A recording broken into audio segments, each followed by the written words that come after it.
이 시간 함께 나누실 말씀 사도행전 16장 11절에서 15절까지 말씀입니다. 사도행전 16장 11절에서 15절까지 말씀 저랑 한 절씩 교독하도록 하겠습니다. 우리가 드로아에서 배로 떠나 사모드라게로 직행하여 이튿날 네아폴리로 가고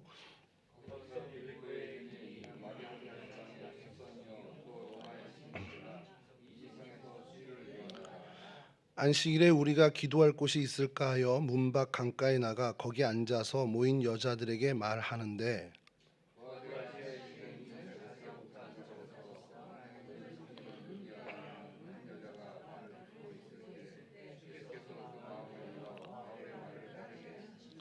함께 하시죠. 그와 그 집이 다 세례를 받고 우리에게 청하여 이르되 만일 나를 주 믿는 자로 알거든 내 집에 들어와 유하라 하고 강권하여 머물게 하니라. 아멘. 예, 오늘 함께 나누실 우리 성경의 장소는 두아디라라는 성입니다. 두아디라 성읍은 헬라어로 투아티라로 이제 발음이 되는데요. 뜻은 이제 성읍이라는 뜻을 갖고 있고요. 동음 이의로는 희생이라는 뜻을 갖고 있습니다. 근데 여기 도시의 이름은 아마 그냥 성읍으로 그 의미를 담은 그런 도시의 이름인 것으로 성경학자들은 얘기하고 있습니다. 원래 도시의 기원은 뭐 알려진 바는 없고요.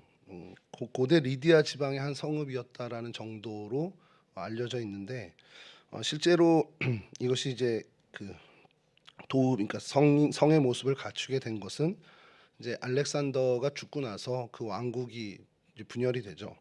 그중에 이제 제일 큰 왕국이 셀루쿠스 왕조인데 그 셀루쿠스 왕조가 이 지역을 이제 점령하고 다스릴 때 셀루쿠스 1세 때에 이 도시를 이제 개발을 하게 돼서 어떤 이제 도시의 모형을 갖추게 됩니다. 그게 이제 사실은 이제 고대 도시의 모습을 이제 갖추게 된 것이고 실제로 오늘날의 어떤 도시화가 된 것은 이 셀루쿠스 왕조 이후에 로마가 이곳의 패권을 장악하면서 이곳에서 이제 버가모의 위성 도시처럼 건설을 하게 되고 그로 인해서 이 셀루쿠스 이 두아디라가 도시의 모습을 이제 갖추게 됩니다. 버가모의 위성 도시처럼 이제 지어지게 된 것인데 남동쪽으로 한 60km 정도 떨어진 곳입니다. 오늘날에는 그러니까 아키사르라고 이제 하고 있는 튀르키예 지방의 이제 그 도시입니다.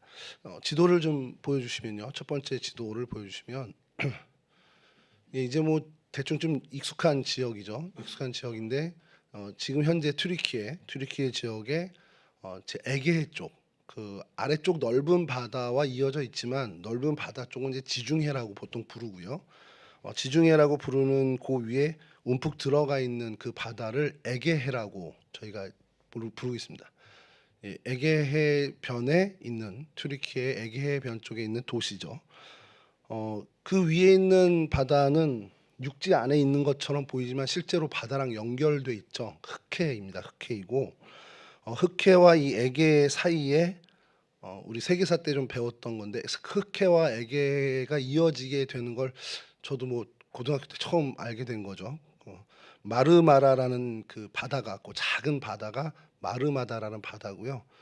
그 사이에 이제 북쪽과 남쪽에 해협이 있는데 그 해협은 저도 이번에 알았습니다. 그래서 보스포루스 해협이고 밑에가 다르다넬스라는 해협이 있어서 그 해협이 운하로 만든 게 아니고 실제 해협이고 그래서 이 흑해가 에게해와 연결돼 있다라는 겁니다. 마르마라 해와 그리고 에게해로 연결돼 있죠. 그 에게해에 여기가 이제 해상무역이 굉장히 발달된 동네라고 보시면 됩니다.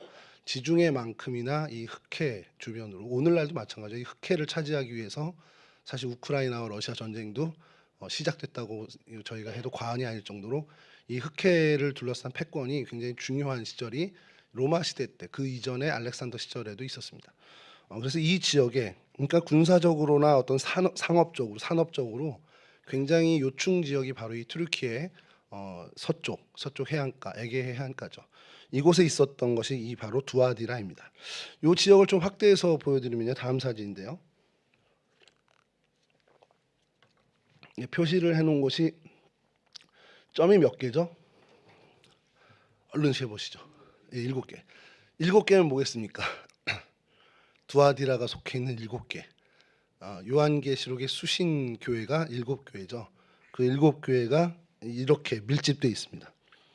요걸 좀 확대해서 좀 띄워 주시겠습니까? 확대하면, 그래서 이름을 좀 타이프 쳐서 넣었는데 타이프 쳐놓고 잘했다. 그래, 손글씨 쓰는 것보다 좋다. 그러고서 해놓고는 보니까 글씨가 너무 작은 거예요. 다음엔 2배로 포인트를 키워야 되겠구나. 그래서 제일 위에 있는 게 버가모입니다. 버가모인데 오늘날에는 베르가마라는 이제 이름을 갖고 있습니다.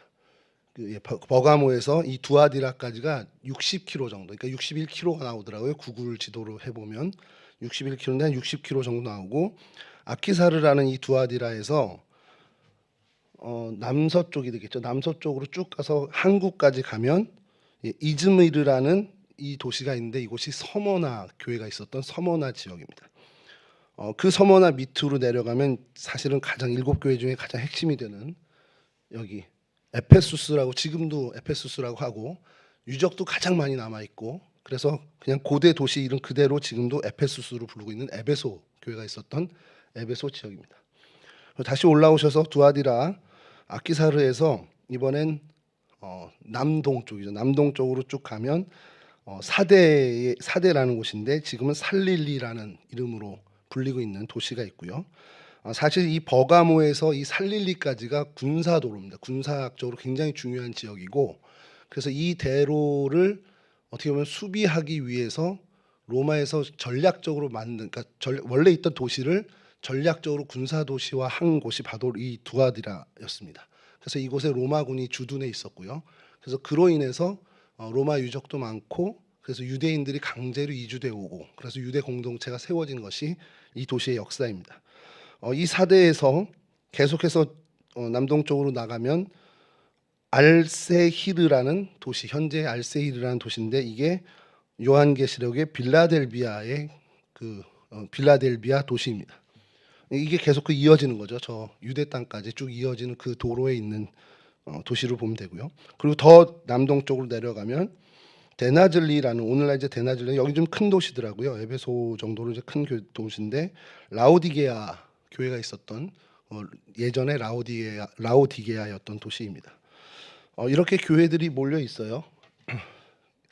요한계시록이 왜 쓰여졌는지는 잘 모르겠습니다. 저도 뭐 그것까지는 정확히 뭐 필요하니까 주님께서 요한을 통해서 이 7교회에 칭찬하고 권면하는 것으로 주님께서 기록을 하게 했겠지만, 그때 당시에 소아시아 지역에 교회가 이 7개만 있었던 것은 분명히 아닙니다. 뭐 수많은 교회들이 있었는데, 특별히 이 지역에 있었던 교회들이 우리 이제 보통 보면 어떤 집단에도 여러 사람들이 같이 멤버를 갖고 있지만 저희가 오피니언 리더라고 해서 좀 핵심 멤버들이 있잖아요. 그런 식으로 이 소아시아 지역에 이쪽 지역이 산업적으로 또 군사적으로 아무래도 요충지다 보니까, 그리고 유대인들이 강제로 이주되었고 또 공동체가 많이 형성돼 있었고, 그러다 보니까 이곳의 교회들이 그래도 나름대로, 그 에베소 같은 경우는 바울이 또 오래도록 목회를 했죠. 그러니까 이 교회들이 영향력 있는 교회들이었고, 이 교회들이 모범이 될 때, 또 혹은 이 교회들이 넘어지게 되면 당시 초대교회 전체적인 영향력이 분명히 있을 것이라는 것이 성경학자들의 생각입니다. 그래서 요한계시록을 통해서 사도 요한이 이 교회들에게 권면하고 칭찬할 것 칭찬하고 책망할 것 책망한 것이 아니겠냐라는 추정을 합니다. 그래서 이 지역이 사실은 초대교회 시절에 굉장히 중요한 시절이죠. 에베소 교회를 얘기하면요, 뭐 이거는 야사일 수도 있는데 로마 교황권의 문제까지 쭉 다루게 됩니다. 그러니까 이 교회들이 사실은 다 어느 정도 오늘날로 치면 이제 영향이 힘께나 쓰는 교회들이었단 말이에요. 특히 에베소 교회 같은 경우는 이 7교회 중에서도 좀 더 이렇게 출중한 교회였습니다. 그래서 이 에베소 교회에서 오히려 우리가 교권을 가져야 되지 않냐라는, 뭐 이스탄불의 그 알렉산드리아 교회, 뭐 동방교회 서방교회 나누기 전에도 그런 어떤 영향이 있는 교회들이 있었는데, 그런 어떤 축을 이루는 교회가 바로 이 에베소 교회였습니다. 그래서 이 에베소 교회가 사실은 실질적인 교황권을 가져야 되는 교회임에도 불구하고 정치적인 어떤 그 결탁이라는 표현은 좀 그렇고요. 정치적인 어떤 연결고리 이런 걸로 인해서 로마에 있는 교회가 베드로의 수익권을 갖게 되고, 그래서 지금 현재 교황권을 갖게 되는 어떤 그런 이야기까지도 펼쳐지는 이야기들이 좀 있습니다. 그래서 이 소아시아 7개 교회에 대해서는 저희가 참 많이 좀 얘기할 필요가 있죠. 그래서 알아보는 것도 참 재밌고요. 근데 어쨌든 이 오늘 살필 두아디라 교회는요. 실제로 로마가 이곳의 패권을 장악했을 때 이 행정도시인 버가모가 사실은 굉장히 중요한 도시였고 그 행정도시를 보호하려는 목적으로 군사 위성 도시로 만든 것이 바로 이 두아디라라는 도시입니다. 그래서 사실 여기에 로마군이 주둔해 있었고 아까 말씀드린 것처럼 인구를 늘리기 위해서 유대인들을 강제로 이주시켰고 그리고 그곳의 산업을 일반적으로 발달시켜서 먹거리를 좀 만들어야 되니까 전략적으로 상업도 활성화시켰던 그러한 지역입니다. 그래서 여러분 좀 알겠지만 게임을 좀 많이 해보신 분들은 길드라는 단어를 좀 익숙하게 들으셨을 거예요. 저희가 이제 세계사 지역에 뭐 옛날 중세시대 때 같은 업종끼리 이렇게 오늘날로 치면 노동조합처럼 만드는 그걸 이제 길드라고 하고 게임하는 우리 청소년들이나 청년들은 스타크래프트 이렇게 한 팀이 되면 우리 같이 길드를 맺고 뭐 이러면서 연맹을 맺는 걸 이제 길드라고 하는데 사실 세계 최초의 길드의 모형이 발생된 것이 바로 이 두아디라라는 도시입니다. 그래서 같은 업종끼리 연대를 하고 그래서 길드를 형성해서 소위 말하는 자기들의 이권을 좀 더 증대하는 어떻게 보면 더 늘려가는 그 일을 했던 것들이 이 두아디라의 기록에 남아 있다는 것이죠. 그만큼 이런 어떤 세공업 그리고 방직업 그리고 피혁 가공 그리고 염색 산업들이 굉장히 발달된 도시. 그로 인해서 사람들이 모여들었고 군대가 주둔하는데 유리했고 그래서 버가모를 지키는 어떤 그런 군사 위성 도시로 역할을 잘 했는데 군사 위성 도시라는 것은 결국 전쟁을 많이 치르게 된다라는 거잖아요. 그래서 이곳이 정말 잦은 전쟁으로 해서 결국에는 폐허가 되는 그런 운명을 또 맞이하게 됩니다. 이 두아디라에서 말씀드린 것처럼 이 가까이 있는 거리들을 좀 아까 그냥 말씀을 다 준비하고 나서 그냥 괜한 호기심에 이게 가까이 몰려 있는데 어느 정도 거리나 될까 해서 막 다 클릭을 해봅니다. 그랬더니 두아디라에서 버가모가 처음에 60km 정도라고 그랬잖아요.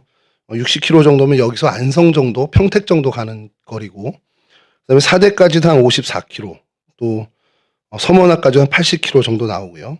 그리고 그 사대에서 빌라델비아는 36km, 빌라델비아에서 라구기나 한 81km 이 정도 되더라고요. 그러니까 이 둘레를 이렇게 보면은 저희가 한 천안 정도까지 가는 거리, 천안 정도 좀 더 가는 대전 조금 못 미치는 그 정도 거리 안에 이 도시들이 다 있다고 보면 됩니다. 그래서 그렇게 멀지 않은 교회들이 다 뭐 연회로 치면은 뭐 큰데 어쨌든 한 연회에는 안 들어오고 한 이제 나라의 어느 요 교계 정도는 될 것 같은 그런 정도의 거리는 됩니다.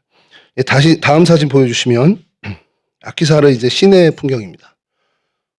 이 정도의 도시 규모를 갖고 있고요. 여러분 이 정도면은 어느 정도 규모인지 좀 가늠이 오세요? 이 사람들이 어느 정도 사는지. 지금 현재 2024년 기준으로 6만 정도 되는 도시입니다. 6만 명 그러면 감이 잘 안 오잖아요. 우리나라 6만 명 되는 도시가 어디 있을 것 같습니까? 동대문구는 33만 명입니다. 서울시 여러 그 구, 24개 구가 있잖아요. 그 구에서 제일 인구가 적은 데가 어디시죠? 어딘지 아시죠, 혹시? 예? 중구입니다, 중구. 저도 스타벅스 카드를 놓고 한번 이렇게 퀴즈를 냈어야 되는데, 중랑구가 12만이에요. 서울시 중구, 중랑구랍니다. 중구가 12만인데, 중구 인원의 딱 절반 정도 되는 도시 크기입니다.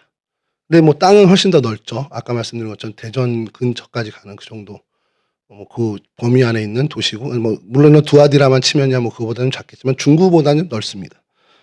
그래서 한 6만 정도 되는 도시고, 중구 말고 한 6만 정도 되는 한국에 있는 도시는 어딘가 그랬더니 삼척시가 6만 7천에서 6만으로 줄었어요. 올해 기준 6만으로 줄었고, 가평군이 6만, 경남 창녕군, 경남 거창군이 6만 정도 됩니다. 그러니까 그 정도 되는 도시 규모라고 보시면 됩니다. 그러니까 예전의 영화는 이미 좀 지나간 도시라고 보시면 됩니다.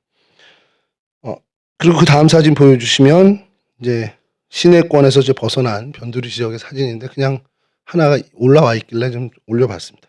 그리고 이곳의 이제 특징이 터키의 곳곳에 가면은 이 동상을 만난다고 합니다. 보여주시면 예, 너무 좀 작긴 한데요.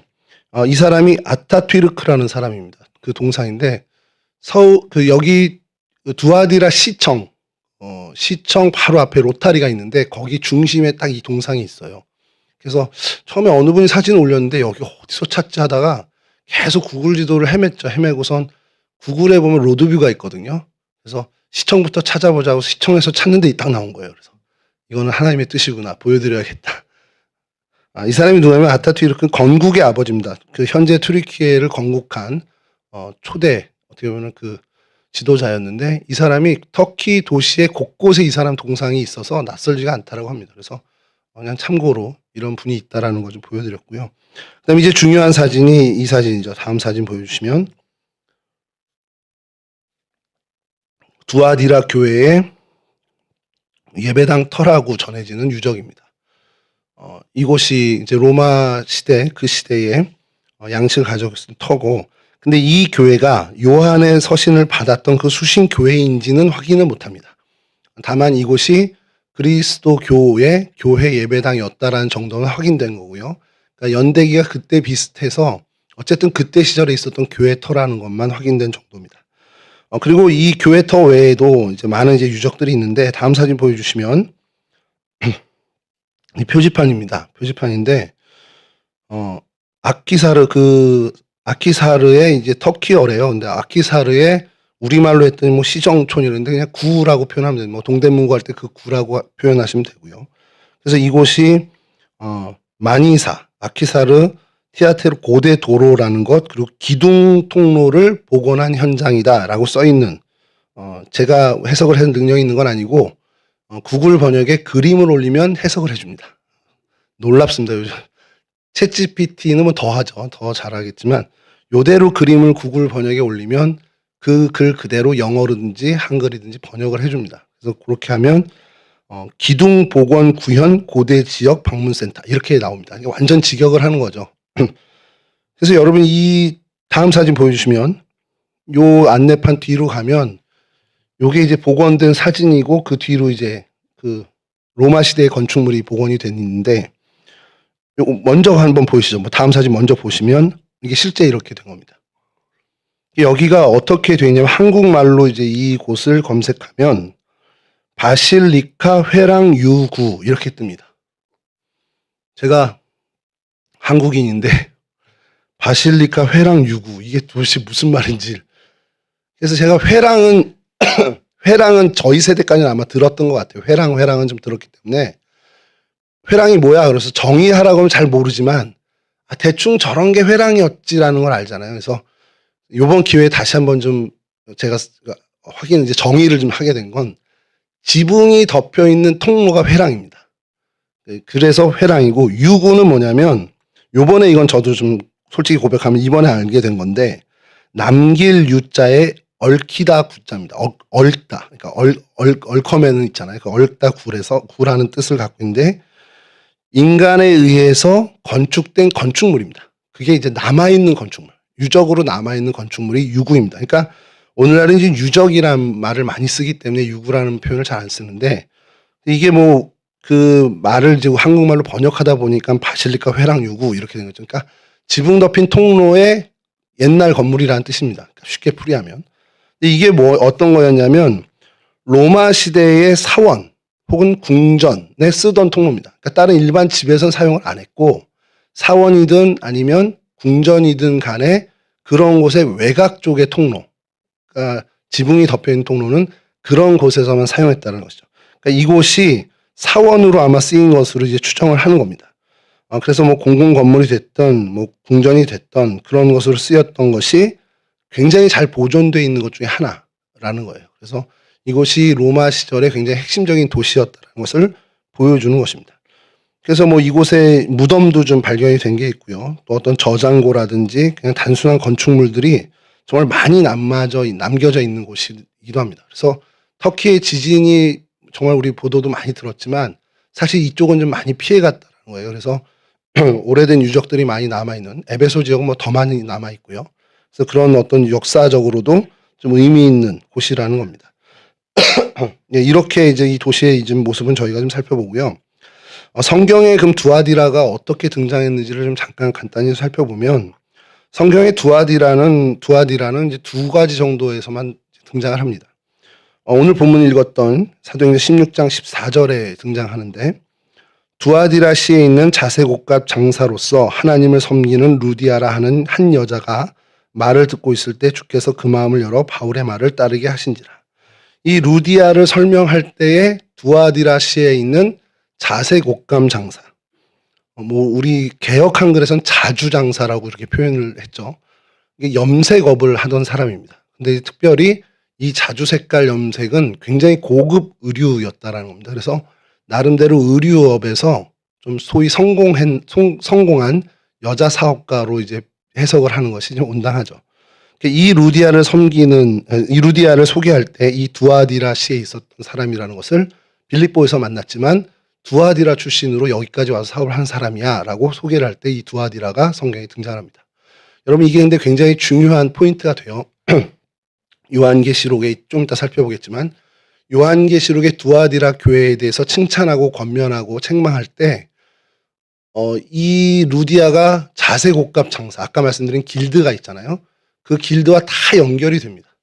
말씀을 드리겠습니다. 계속해서. 또 이제 이렇게 등장을 하고요. 또 성경에 등장하는 것은 계시록에 아까 말씀드린 우리 7교회 중에 하나를 소개할 때 등장을 합니다. 계시록 1장 11절, 이르되 내가 보는 것을 두루마리에 써서 에베소, 서모나, 버가모, 두아디라, 사데, 빌라델비아, 라오디게아에 등 7교회에 보내라 하시기로, 이렇게 할 때 두아디라가 등장을 하죠. 그리고 계시록 2장 18절입니다. 이제 두아디라에게 하는 책망과 권면과 이 이야기를 할 때 이제 두아디라입니다. 두아디라 교회의 사자에게 편지하라. 그 눈이 불꽃 같고 그 발이 빛난 주석과 같은 하나님의 아들이 이르시되, 이렇게 말씀하면서 두아디라에 대한 칭찬과 책망과 권면을 이어가죠. 이때 이제 등장합니다. 사실 이 두 사건밖에 없습니다. 이제 루디아를 소개할 때 한번 등장하는 두아디라, 그리고 계시록에서 두아디라 교회에 대해서 하나님이 말씀하실 때 두아디라, 이렇게 두 번밖에 사실은 등장을 안 해요. 그러니까 두아디라에 대해서 설명하거나 이야기할 때는 그런 거리가 많지는 않습니다. 그래서 사실 저도 여러분 눈치채셨겠지만 지금 성경 장소 계속하는 게 가나다 순으로 나가는 거 좀 눈치채셨습니까? 저만 알고 있었군요. 지금 디귿하고 있습니다. 히읗까지 가면 큰일 났습니다. 지금 디귿하고 있는데 이 두아디라를 넘어가야 되나? 지난번에 두로를 하고선 그럼 다음에 넘어가자라고 하는데, 두아디라를 보다가 이건 할 게 별로 없는 거예요. 근데 거기서 이제 길드를 이제 찾게 되면서 이게 굉장히 연관성이 많구나라는 것을 발견하면서 이제 시작을 하게 된 겁니다. 그래서 이제 그 성경에 계속 나오는 것 중에 지금 읽어드리겠습니다. 두아디라 교회에 대해서 얘기할 때 사업, 사랑, 믿음, 인내라는 것을 칭찬을 합니다. 계시록 2장 19절인데요. 내가 네 사업과 사랑과 믿음과 섬김과 인내를 아노니 네 나중 행위가 처음 것보다 많도다. 그러니까 이전의 믿음, 이런 어떤 그런 사업, 그리스도를 위해서 하는 일들, 또 사랑의 모습들, 믿음, 섬김과 인내하는 그 모습들이 처음보다 훨씬 성장해 가는 것을 보여준 교회라는 거예요. 그래서 주님께서 요한을 통해서 칭찬을 하신 겁니다. 그러니까 교회가 굉장히 성숙해 가고 있고, 부흥해, 인원이 늘었다는 차원이 아니라 성숙해 가는 것. 그러니까 그리스도 안에서 자라나고 있는 것을 보여준 교회라는 거죠. 그렇게 칭찬을 했습니다. 그런데 계시록 2장 20절에서 21절을 읽으면 정반대의 모습이 또 등장을 합니다. 계시록 2장 20절에서 21절입니다. 그러나 내게 책망할 일이 있노라. 이렇게 잘하고 있는데 네 행위가 처음 것보다 훨씬 많아서 참 칭찬하고 좋은데, 그러나 너한테도 책망할 것이 있다라는 거예요. 그러면서 책망할 일이 있노라. 자칭 선지자라 하는 여자 이세벨을 네가 용납함이니 그가 내 종들을 가르쳐 꿰어 행음하게 하고 우상의 재물을 먹게 하는도다. 또 내가 그에게 회개할 기회를 주었으되 자기의 음행을 회개하고자 하지 아니하는도다. 이게 뭡니까? 우상 숭배했다는 거, 쉽게 얘기해서. 그리스도의 신앙을 벗어나게 한 그 한 여선지자가 있었는데 쳐내지 못하고, 그를 정말 어떻게 보면 잘라내지 못하고 그냥 수용하고 그냥 붙잡고 갔다라는 거예요, 그 교회가. 그래서 그것을 주님께서 책망을 하시는데, 이게 그냥 책망으로 끝나는 것이 아니라요. 21절 뒤에는 어떤 내용이 나오냐면, 읽지는 않겠습니다만, 환난 가운데 던질 거고 사망으로 너희 자녀들을 죽이겠고 모든 교회가 하나님이 사람의 뜻과 마음을 살피는 분이구나. 이것을 깨닫게 너희 교회를 통해서 보여주겠다는 거예요. 그러니까 하나님이 그냥 우리 행위를 그냥 넘어가지 않고 하나하나 정말 하나님이 다 보시고 판단하시고 책망할 거 책망하시고 벌 줄 거 벌 주시는 분이구나라는 것을 두아디라 교회를 보면서 사람들이 깨닫게 하시겠다는 거예요. 이게 얼마나 무서운 일입니까? 네 행위대로 갚겠다라고 주님께서 마지막에 그렇게 이야기하는 거예요. 근데 이제 전제는 회개치 아니하면, 더 회개치 아니하면 내가 그렇게 하겠다는 거예요. 너 회개 안 하면 내가 너 환난 중에 던질 거야. 사망으로 네 자녀들을 다스릴 거야. 이게 얼마나 무서운 얘기입니까? 그리고 나서 그 모든 일들을 보면서 많은 교회들이 야, 하나님이, 우리 하나님이 정말 불꽃 같은 눈으로 우리를 살피는 분이구나 라는 것을 깨닫게 일벌백계를 하겠다는 거예요. 그렇게 너희들을 시범 케이스로 쓰겠다라는 책망을 하십니다. 내가 이 이야기를 하면서 제가 도대체 여기가 그럼 뭔데 어떤 이방신을 섬겼길래 이런가 하고서 좀 찾아보게 됐는데, 두아디라 지역에 있었던 이방신의 대표적인 것은 이제 보통 이제 로마의 아폴로신, 태양신 아폴로신이 있죠. 그것과 같은 태양신인 티림노스라는 신이 있습니다.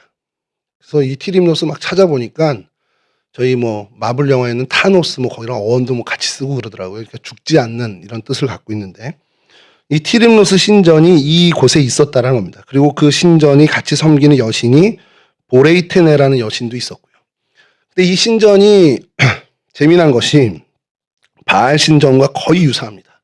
창기들이 성직자로 있었고, 그래서 행음하는 것을 통해서 그 종교적인 예식, 그것을 제례를 지키는 거예요. 근데 이 재미난 것을 발견하게 된 것이 뭐냐면, 이 티림노스 신전과 당시에 그 두아디라 산업의 중심이었던 길드와 굉장히 밀접한 연관이 있더라는 겁니다.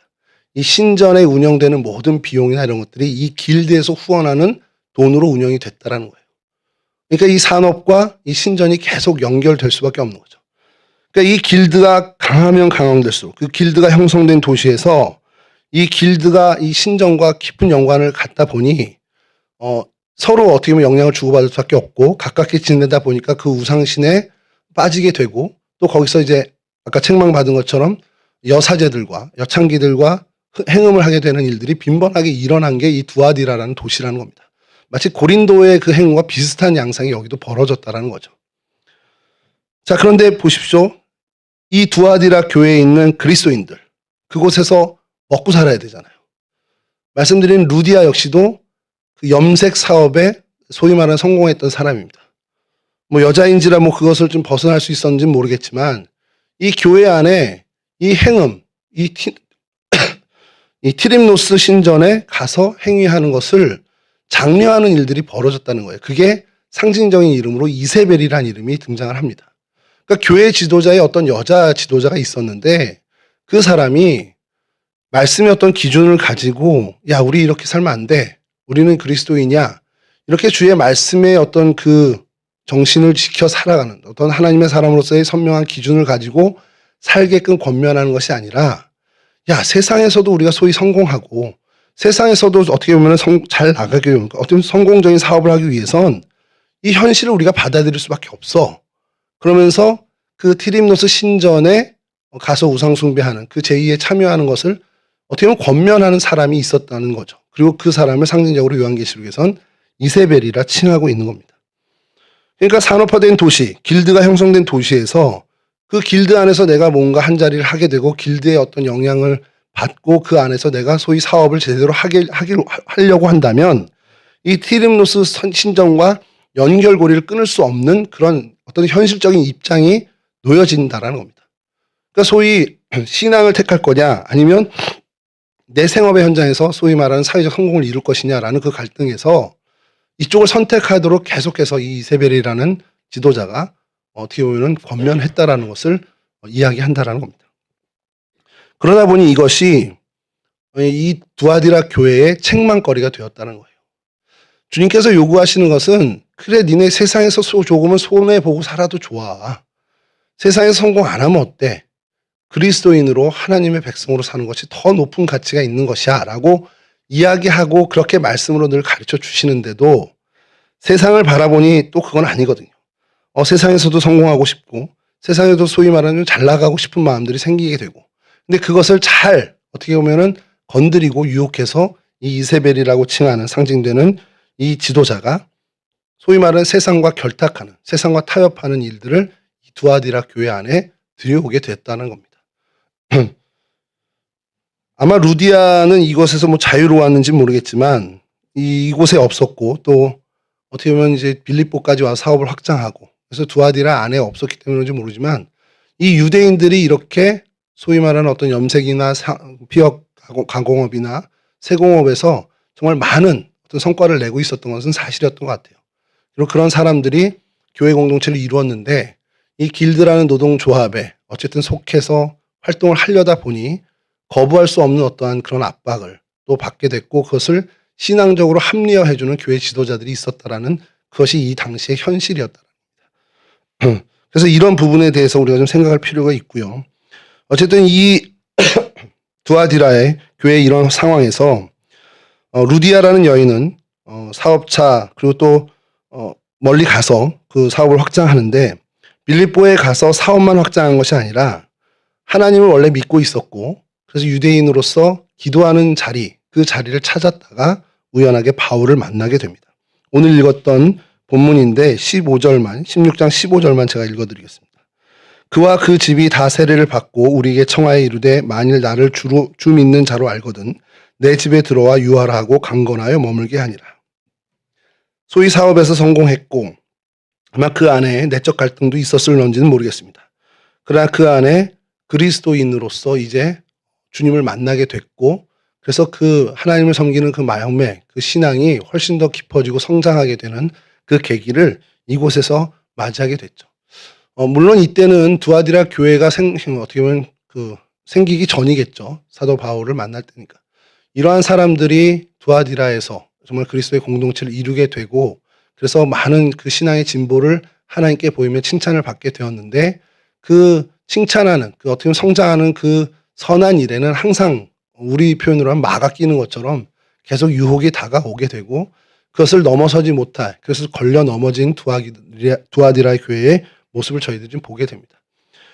여하튼 저희들이 이 루디아를 보면서 오늘 말씀을 좀 생각해야 될 것이, 이 두아디라라는 이 어떻게 보면은 척박한 곳이죠. 강제 이주되어 왔고 또 생업의 현장에서 열심히 살아가고 세상에서 정말 억척같이 살아야 하는 그런 삶의 자리에서 신앙을 지켜가며 또 세상에서도 어떻게 보면 성공해야 하는 그런 의무, 그러니까 먹고 살아야 하는 그런 짐을 지고 살아가는 사람들입니다. 루디아뿐만 아니라 오늘 저희들도 마찬가지죠.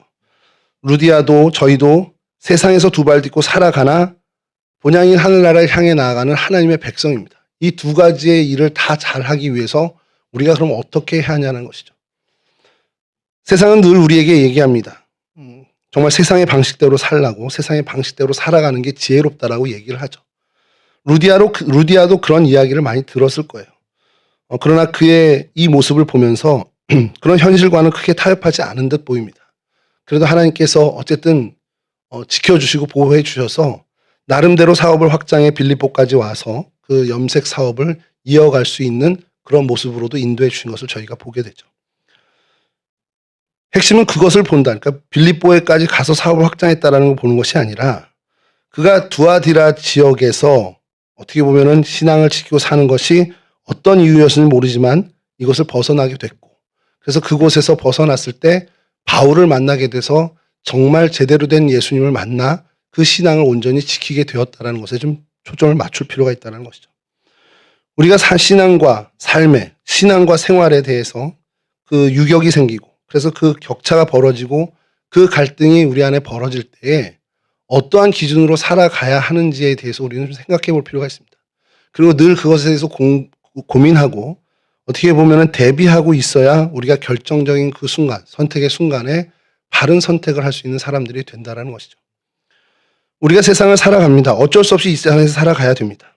근데 소위 말하는 믿음 잘 지키고 하나님 앞에 헌신 잘하고 그러면 하나님이 세상에서도 잘 되게 해주셔. 물론 그렇게 해주실 수 있는 분입니다. 근데 만약에 그렇게 안 되면 안 믿을 거냐는 거예요.